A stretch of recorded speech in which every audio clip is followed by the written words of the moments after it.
Cuando el compañero presidente de la República Bolivariana de Venezuela, Nicolás Maduro Moro,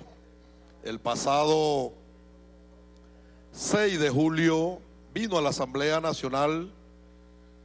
dentro de esa pedagógica y magistral intervención, nos dejó ver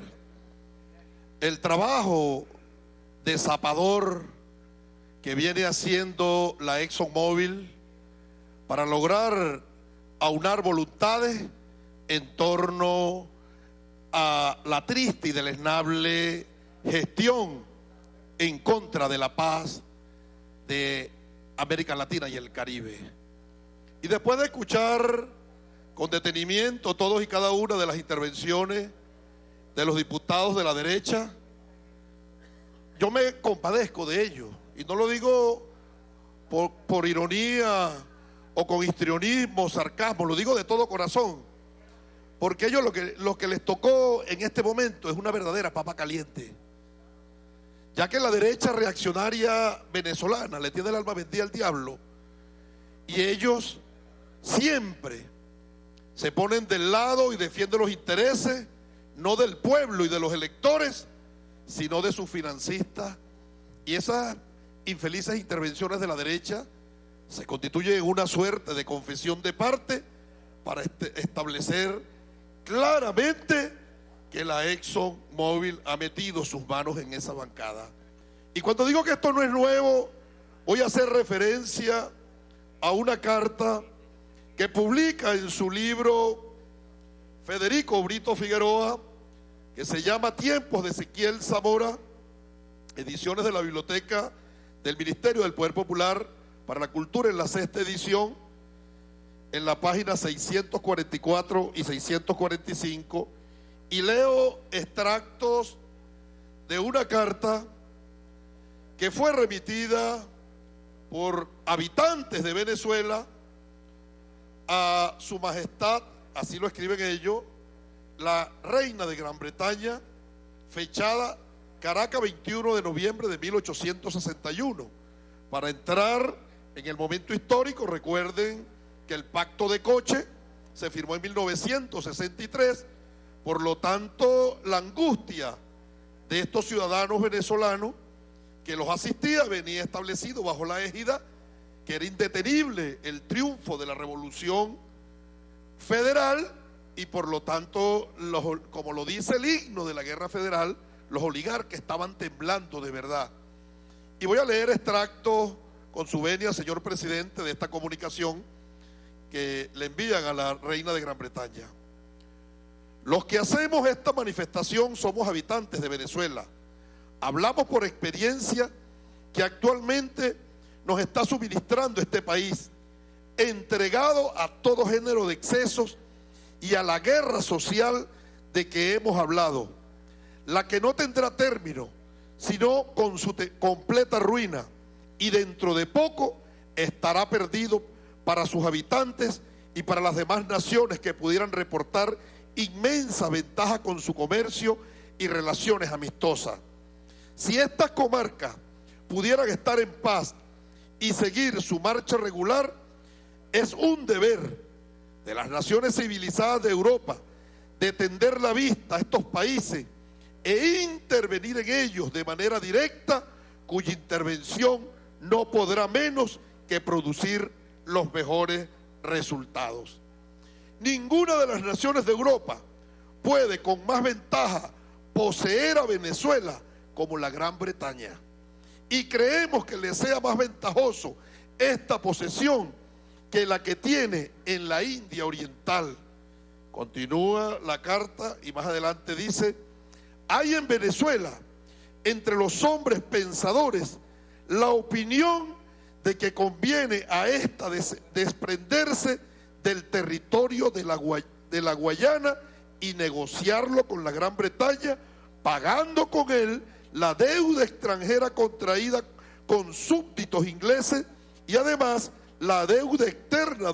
de la República, que reconocerá o pagará en los términos que se estipule, que ambas deudas no montan a 10 millones de libras esterlinas. Esta opinión es mayor cada día, pero la multitud, ellos son los pensadores, la multitud, el pueblo, voy al pueblo, ¿no? El populacho y los demagogos se oponen a este traspaso de territorio, o por lo menos no manifiestan buena voluntad a que se realice tal idea. Y más adelante concluye la carta: es este un deber que tienen que llenar las naciones europeas para con las repúblicas americanas que necesitan su intervención tutelar, sin esperar a que directamente se les llame de estas naciones, porque los propietarios y hombres de inteligencia no tienen libertad para hacerlo y sufren la presión del desenfreno popular, hasta el caso de no atrevernos a firmar esta exposición, la que hemos concebido por el justo temor de que pudieran difamarse nuestros nombres. Antes de terminar, debemos manifestar esclarecidamente, pedir al gobierno británico la más pronta resolución de esta materia, ya que se acojan nuestras ideas respecto a la negociación de la Guayana, o bien que se decida o lleve a cabo la intervención de una manera igual a la que las tres potencias occidentales de la Europa emplearán respecto a México, que es el medio más pronto y expedito que puede atajar los infinitos males que sufren los pueblos. Firman Nicomedes Zuluaga y Juan José Mendoza, entre otros. Los Zuluaga y los Mendoza es la misma oligarquía que hoy quiere vender la república. La Gran Bretaña, producto de esta comunicación, en el año 1869, 8 años después, tomando como base la comunicación que mandan los Zuluaga y los Mendoza, la oligarquía que ha gobernado Venezuela, allí en el año 1869, voy a leer ahora un extracto de un artículo que escribe nuestro querido coronel Pompeyo Torrealba. En el año 1869 ocurrió un hecho insólito de mucha trascendencia y significación e importancia para nuestra historia, y es que Robert Schomburg lanza no la cuarta línea Schomburg que pasaba por Upata, sino una quinta línea que pasaba por el río Neverí y llegaba directo hasta Brasil, quitándonos no solo todo lo que hoy es el estado Sucre, el estado Anzoátegui, el estado Monagas, el del Tamacuro, Bolívar, sino también el estado Amazonas, todo el oriente del país. Estos hechos se dan en secreto, y es el presidente Ulises Grant que hace una declaración política exterior durante un discurso al Congreso de la Unión, y él hizo una serie de revelaciones que están contempladas en el Libro Blanco americano, y que el embajador de Venezuela desde el 25 de noviembre del 48 al 5 de octubre del 52, Luis Emilio Gómez Ruiz, obtuvo y extrajo de ese Libro Blanco americano las siguientes comunicaciones que le envía el gobierno británico a los Estados Unidos, y con su anuencia, señor presidente, procedo a leer. Con motivo de la culminación de la guerra de secesión en el país, se tomaron acciones para repartir a los negros americanos a su continente de origen. En efecto, el presidente Grant, líder del gobierno norteño, inició gestiones para adquirir de alguna potencia colonial europeo un territorio en el continente africano. Eso después pasó con Liberia. Allí mandaron a los negros, ¿no? Y de hecho la capital de Liberia es Monrovia, porque fue el presidente Monroe quien los envió para allá. Aquí hubo otra gestión, y es la misma en los Estados Unidos, la misma bandera. Aquí hubo otra gestión entonces con África, buscando un territorio en el continente africano para enviar a todos los negros que habían sido esclavos y que habían obtenido su libertad. El gobierno de Gran Bretaña se entera de que los Estados Unidos están realizando estas gestiones y le envían una comunicación fechada 23 de marzo de 1969, y en forma resumida, así lo establece el coronel Pompeyo, se presenta aquí. Oiga lo que dice la comunicación que le manda el gobierno británico al gobierno de los Estados Unidos. Ha tenido conocimiento el gobierno de Su Majestad Británica que el gobierno americano ha estado desde hace meses realizando gestiones ante diversas cancillerías europeas para adquirir un territorio al cual enviar los negros que quiere sacar de Norteamérica. Extraña al gobierno de Su Majestad Británica que, a pesar de que Su Majestad tiene amplias posesiones en África, el gobierno americano no se haya dirigido a él para entrar en negociaciones. Sin embargo, la presente nota no se contrae a proponer al gobierno americano ninguna cesión del territorio, pues el gobierno de Su Majestad no está interesado en deshacerse de parte alguna de sus posesiones en África. La presente nota tiene por objeto proponer al gobierno de Su Excelencia una negociación distinta que sirve, sin embargo, para conseguir los mismos fines que procura, y la cual pasamos a proponerle formalmente. Al norte de la América del Sur existe un llamado país de Venezuela, que actualmente se debate en medio de la mayor anarquía y cuyas minor authorities o autoridades menores no pueden ni siquiera considerarse como sujetos de derecho internacional.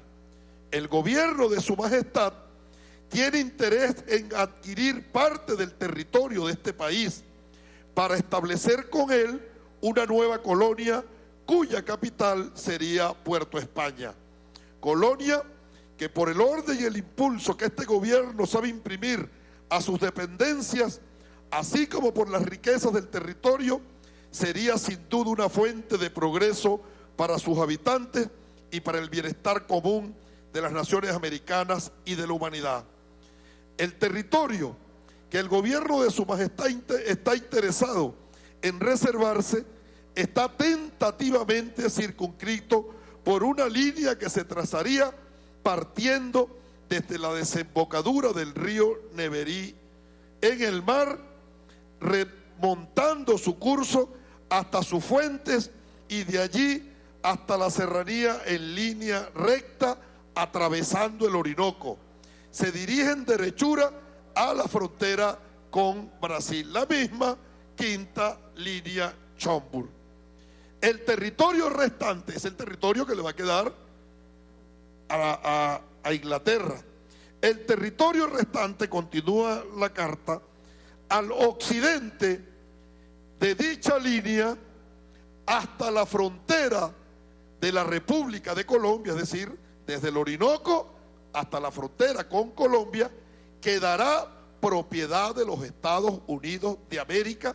para que envíen allí los negros que actualmente quieren enviar a África, a un costo sensiblemente menor, reservándose el dominio permanente de este territorio u organizándolo en la forma que mejor convenga a sus intereses. Las acciones militares a realizarse para la ocupación de todo el territorio de Venezuela se prevén sumamente fáciles y simples de desarrollar, dado el estado de impotencia y anarquía en que se encuentra. Su costo, se estima, no será superior a la cantidad de 20.000 libras esterlinas, que sería dividido por partes iguales entre nuestros gobiernos. Es decir, los ingleses le dicen a los Estados Unidos: pongan ustedes 10.000 libras esterlinas y nosotros ponemos 10. En virtud de que transcurrieron 3 meses y el gobierno de los Estados Unidos no le responde la carta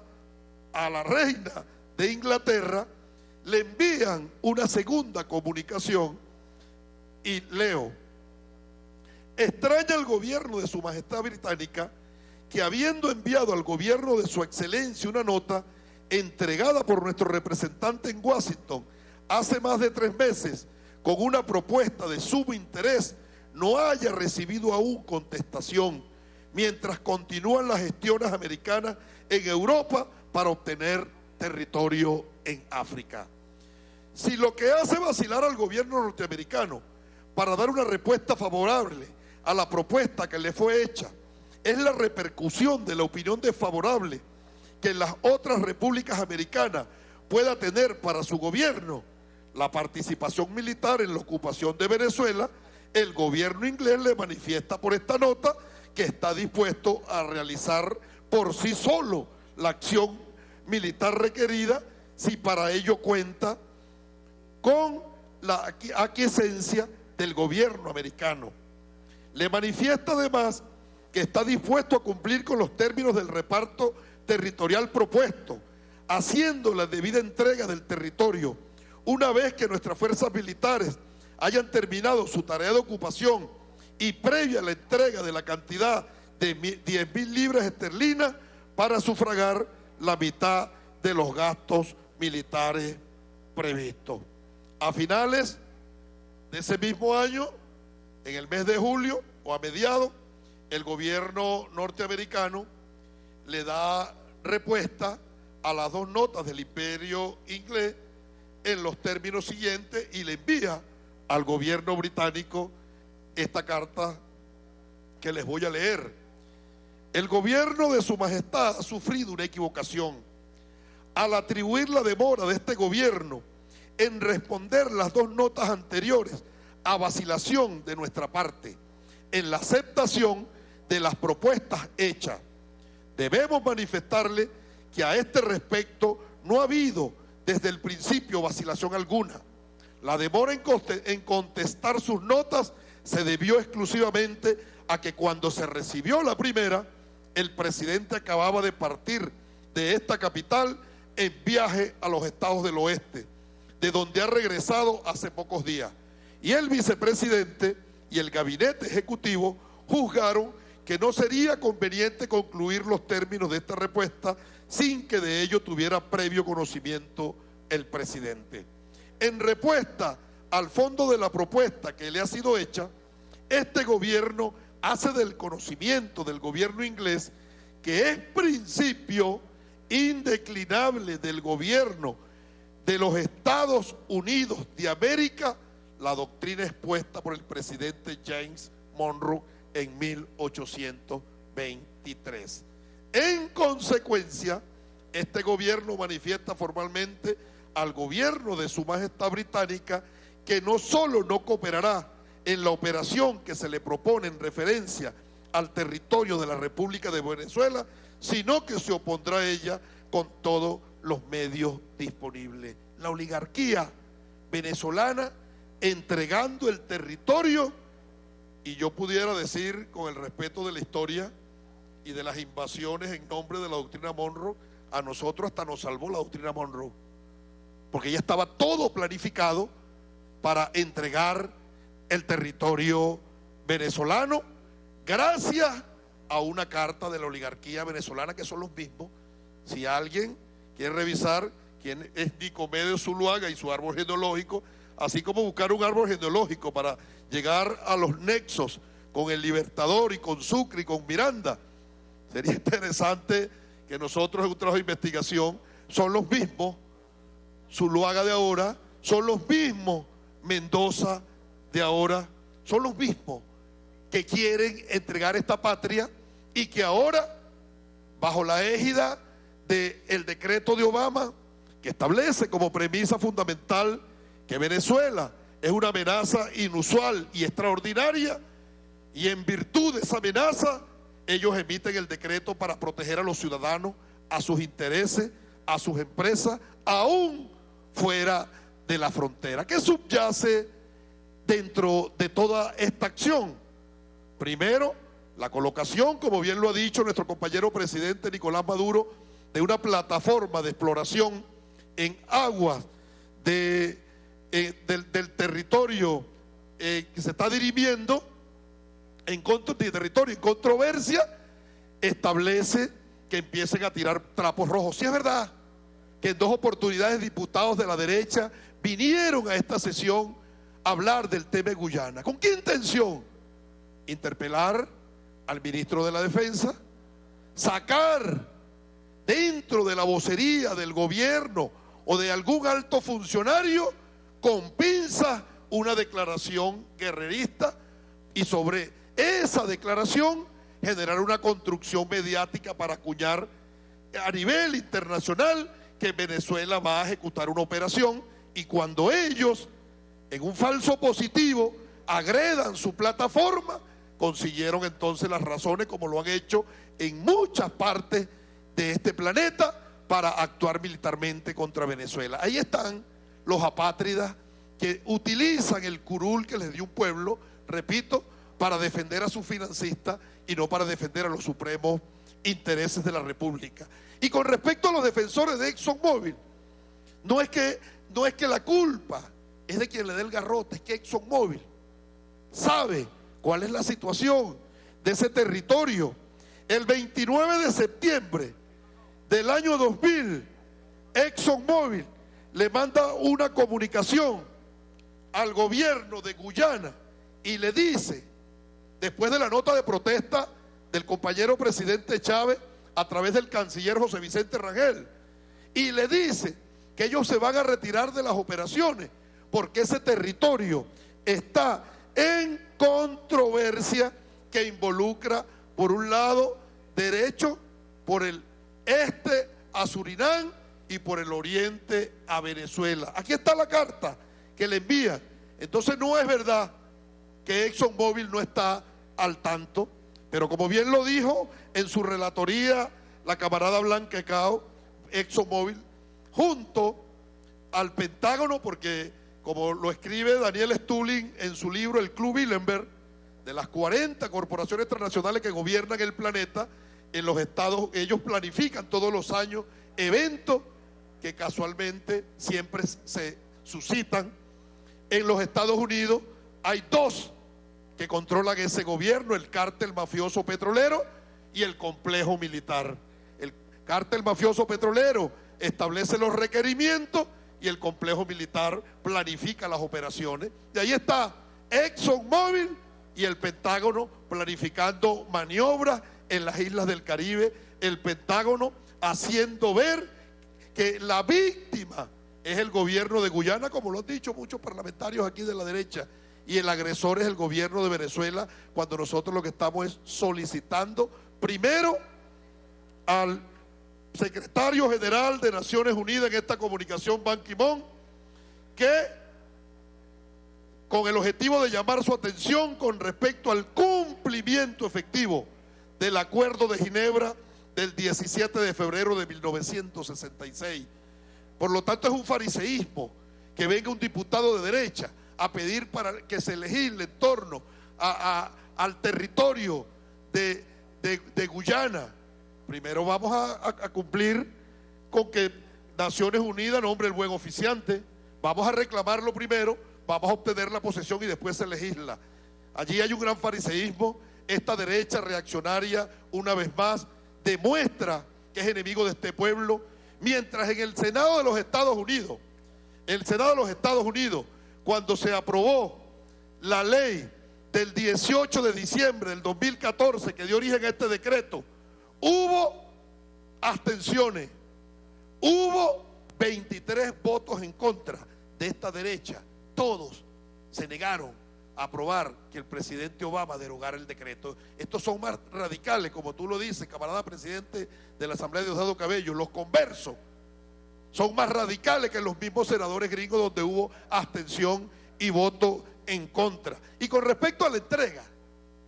Aquí está la historia de este país. 70 años tiene esta organización política. Aquí está el escudo de Venezuela.